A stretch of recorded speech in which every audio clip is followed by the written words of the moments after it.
Berikut adalah alat bahan yang harus disiapkan. Yang pertama ada limbah cair domestik, kemudian eceng gondok, dan 6 botol air mineral bekas yang sudah dipotong bagian atasnya.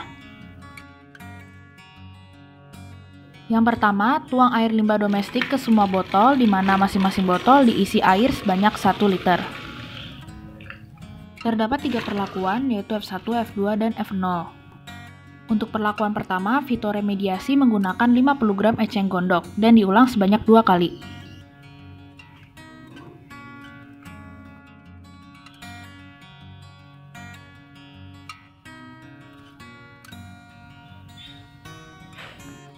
Selanjutnya, beri label F1 pada botol.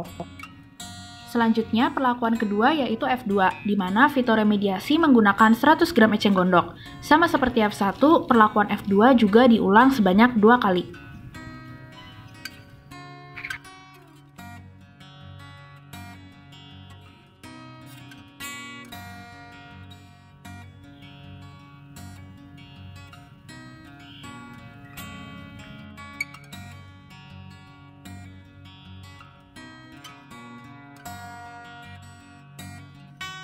Berikut adalah kondisi air pada hari pertama, di mana air pada semua perlakuan dan ulangan tampak keruh kekuningan.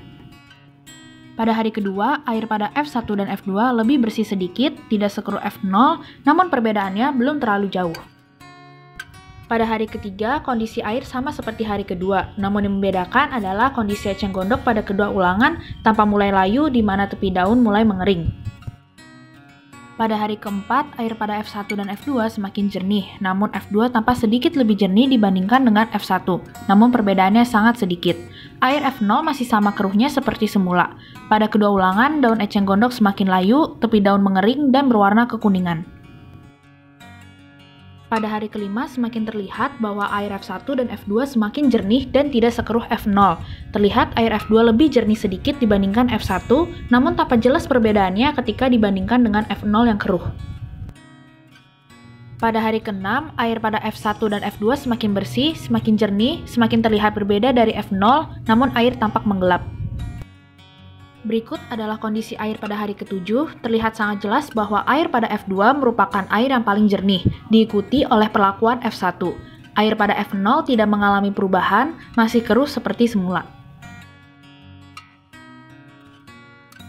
Dari hasil pengamatan selama 7 hari, terlihat bahwa air yang diberi tanaman eceng gondok semakin jernih.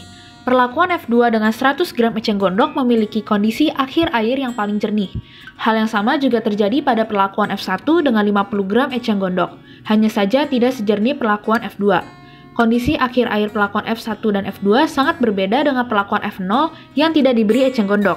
Dari hari ke hari, kondisi eceng gondok pun juga semakin layu, mengering, kemudian mati. Hal ini disebabkan akar eceng gondok memiliki kemampuan dalam menyerap polutan yang terkandung dalam air limbah domestik, sehingga air akan menjadi jernih. Eceng gondok mampu menyerap senyawa seperti nitrogen dan fosfor yang umumnya merupakan komponen utama limbah rumah tangga. Dari praktikum ini dapat disimpulkan bahwa semakin banyak eceng gondok pada air limbah, maka kualitas air tersebut akan semakin baik. Sekian video praktikum fitoremediasi dengan eceng gondok ini, terima kasih.